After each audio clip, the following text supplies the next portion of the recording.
محطوطه في الشمس في الميه.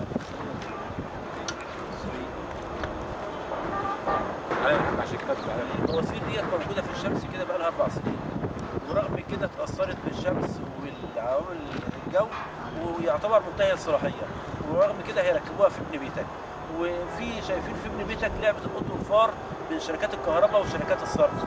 شركه الصرف تقول ان شركه الكهرباء كسرت لي المواسير، وشركه الكهرباء تقول شركه الصرف قطعت لي الكابلات، وشركه الكهرباء بتقول لوزير الكهرباء ان هي خلصت في ابن بيتك.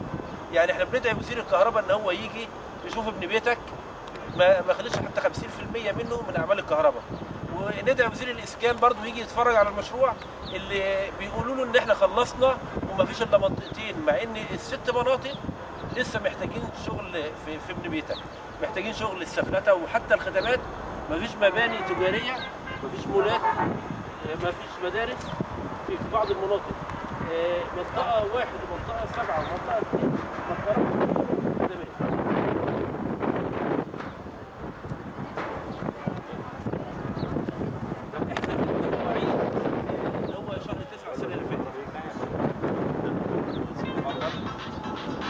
احنا خدنا مواعيد من 9 السنه اللي فاتت ان هو كل حاجه تخلص في بيتك.